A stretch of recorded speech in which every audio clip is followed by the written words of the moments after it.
Suspense.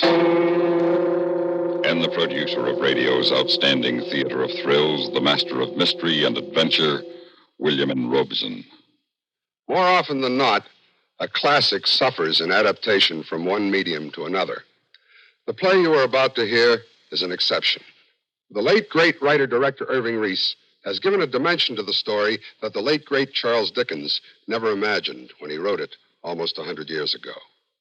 We suggest that you might find it interesting to read the Dickens story after listening to this, the Reese dramatization of The Signalman, starring Miss Ellen Drew.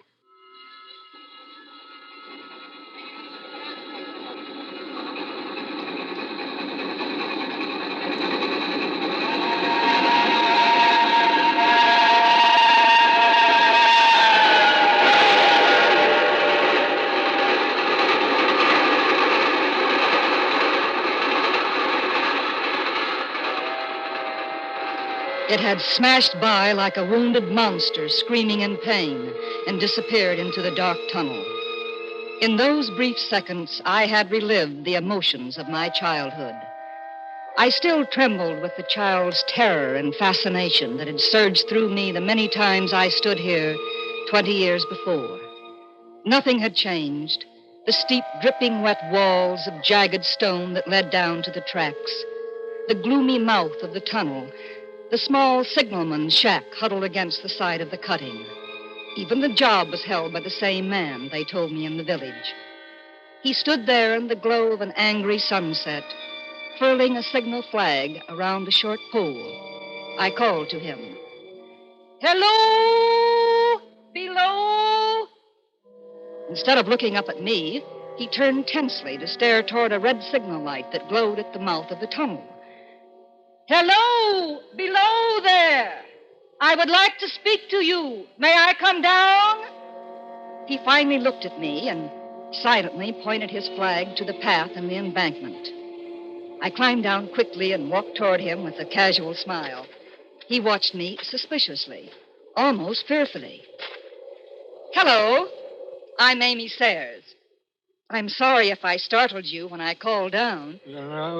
Why would you think that, miss? Well, you stare at me as though you had a dread of me. Yes, miss. I was doubtful whether I had seen you before. Well, if you have, it was when I was 8 years old, standing on that bridge over the tunnel up there. I used to love watching the trains. Then my family moved to the city, and this is my first visit back in 20 years. Well, you don't believe me. Well, I'm not certain. But where could you have seen me? Don't you know? Why, no, since I'd been away for 20 years. Up there, by the red signal light at the mouth of the tunnel. Oh, that's why you turned and stared there when I first called. Yes, miss. Well, what would I be doing at the signal light? Well, I don't know. I wish I... No, it's a mistake, miss. What is it you wish to speak to me about? Well, I'm a writer. I wanted to interview you. Me? Well, why me, miss? Well, my magazine does a weekly biographical piece on interesting people and unusual occupations. It's called Close-Up. Oh, yes, miss. I've read them. Oh, you have? Oh, you seem surprised. Pleased, perhaps. That one so unsophisticated Well, as I didn't really mean it that way. Well, there's a bit of a fire in my shack. It'd be more comfortable for you there. Won't you come on in? Oh, thank you. Oh, how snug and comfortable. Most of my waking life is spent here, and I've tried to make it pleasant. My, you have a fine collection of books. They've given me much companionship in the long nights. Pretty weighty companions. Gibbon's Decline and Fall, Burton's Anatomy of Melancholy, Darwin's... Do they surprise you, miss? Well, I can't help wondering why a man with a mind capable of absorbing these subjects would stay on a desolate job like this. Oh, well, why would a pretty lady reporter come here for a story? There are many other places and people. Well, as I told you, I used to come here as a child, and the trains frightened and fascinated me. I always remembered it vividly through the years. I promised myself that one day I would come back and do a story on it. Good subjects aren't easy to find, you know. Why'd you choose just now to come? Oh, these ideas germinate in the writer's mind for a while, and then an impulse... And you were drawn here? Well, you say that as though mystic forces were involved. It was much simpler, I assure you. I've been working hard, and I decided that a few days in the country would do me good. I planned to use them profitably by doing a story on you. Oh, you might have come to that decision last month or last year. Well, that's true. But I can't see why you attach such special...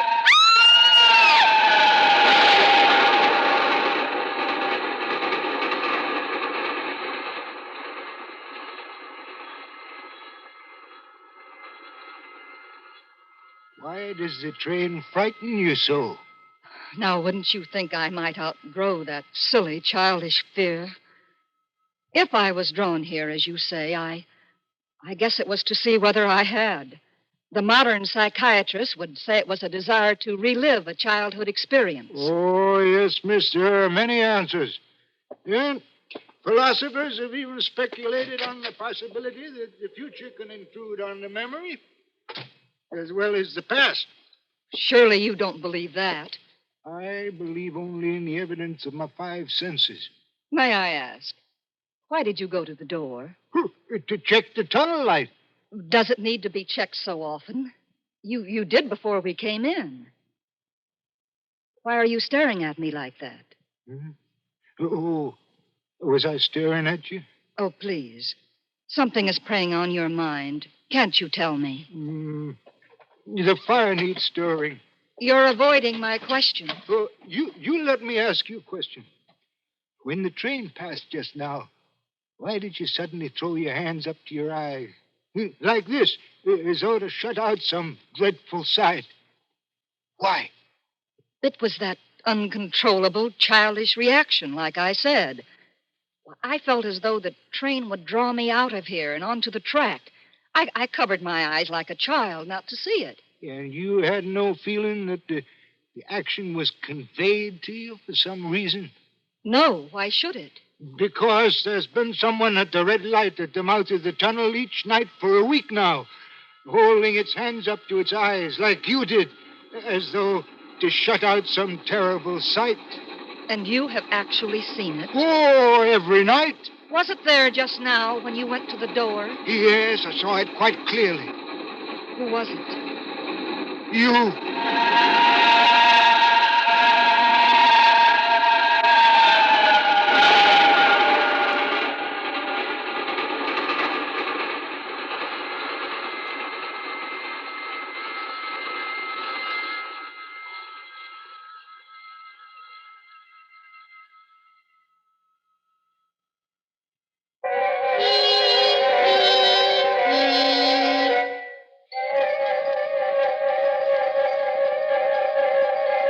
We sat there for a long, breathless moment as the train roared off into the night, leaving only their singing rails to mark its passing.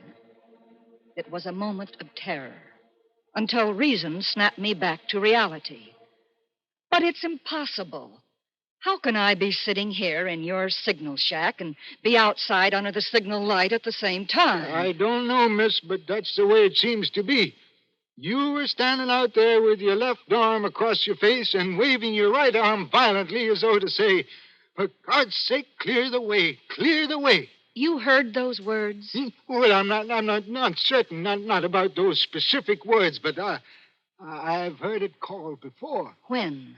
Oh, one moonlight night about a year ago, I was sitting here when I heard a voice cry, hello, below there.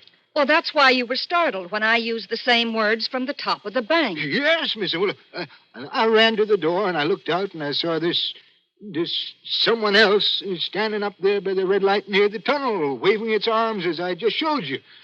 And the voice was hoarse with shouting and it cried, hello, below there. Look out! Look out! I caught up my lamp and I ran towards the figure calling, what's wrong? What's happened? Where? And when I got to the light, it was gone. Did you see where?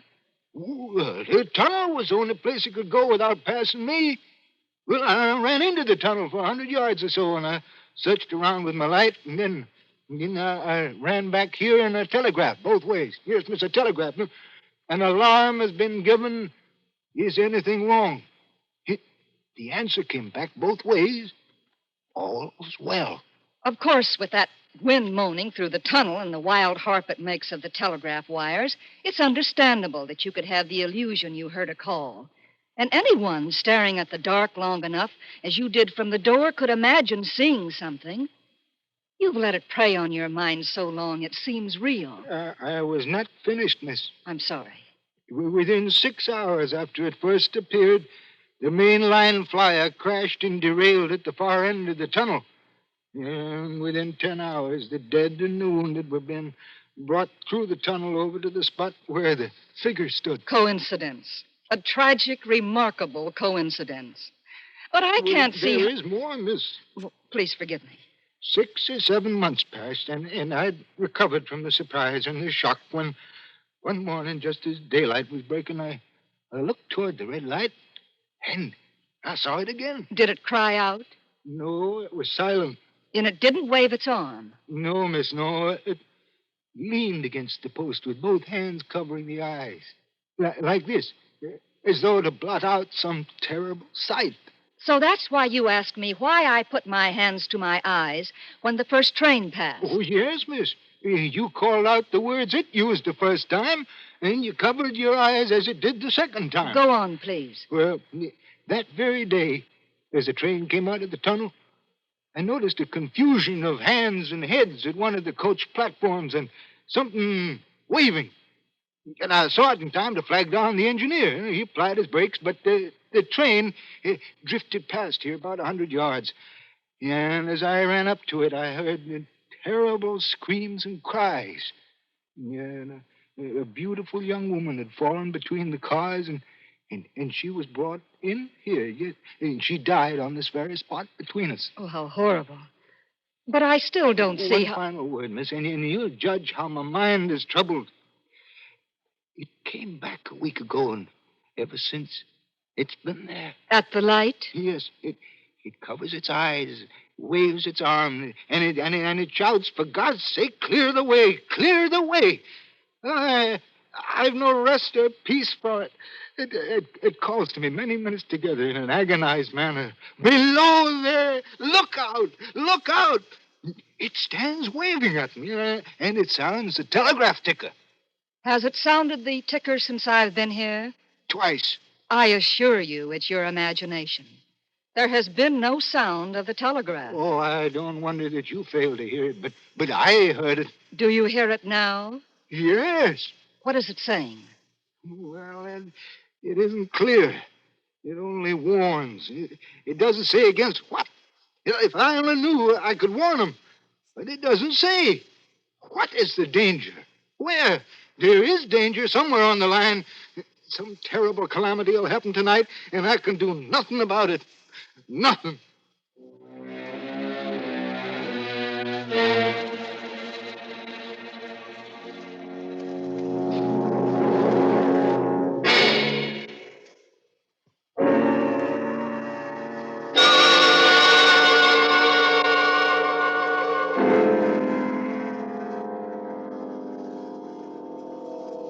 It was obvious that this poor, tortured signalman was the victim of hallucinations and delusions.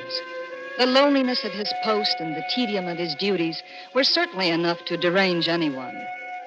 But certainly a man of his intelligence could be convinced that it was only his mind playing tricks on him. Well, how can you say that in the face of what I just told you? Listen, you were positive when you first saw me that I was the specter you saw at the light, weren't you? Well, you used the same Well, word. now listen carefully. I appeal to the intelligent, well-read, reasonable man. Hmm? 3 words. Hello, below there. I was more than 100 feet away at the top of the embankment, and you were here below with darkness falling, and 3 words made you positive you had seen me before. Can't you see? You were trying to fit something to what you already believed. But then you put your hands to your eyes. Further proof. You have allowed yourself to believe some disaster is about to befall. When I covered my eyes because of a childish fear, You fitted that to what you already believe. Well, the telegraph ticker was... You must hear me out. Would you at any other time, or would anyone at any time, believe that a telegraph ticker could sound in a room this small and be heard by one person and not another?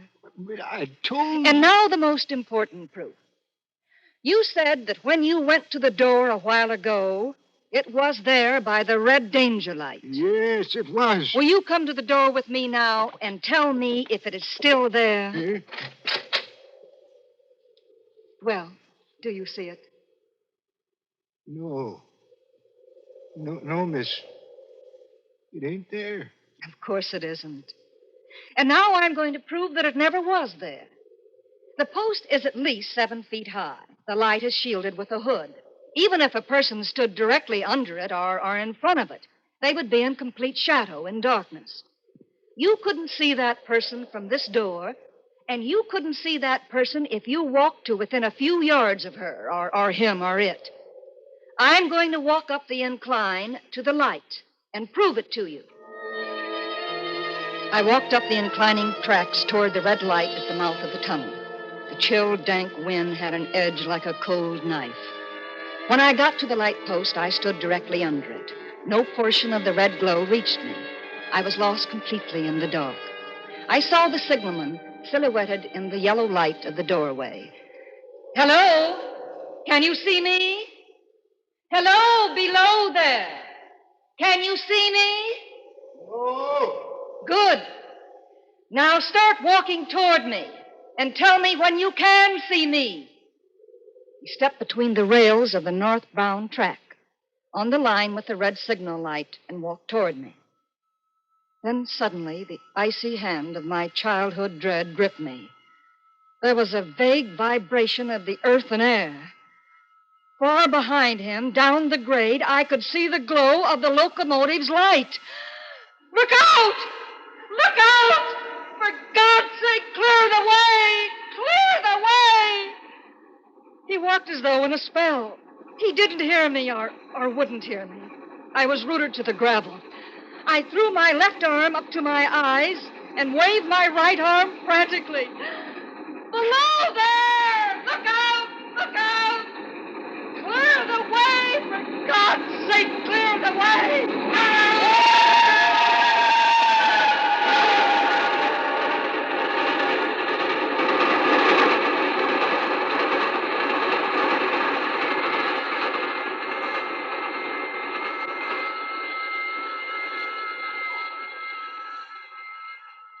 Long after it was over, they found me, still standing there, both of my hands up to my eyes to shut out the terrible sight.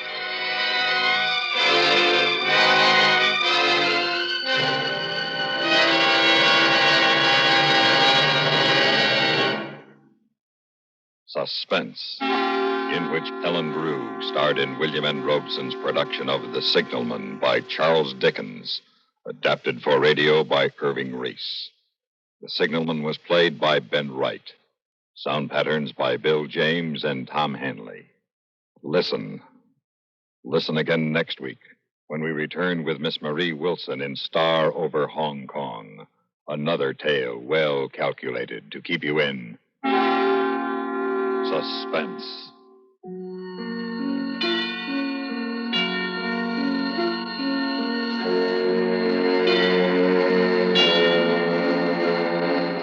Following the news, listen for Has Gun Will Travel on CBS Radio.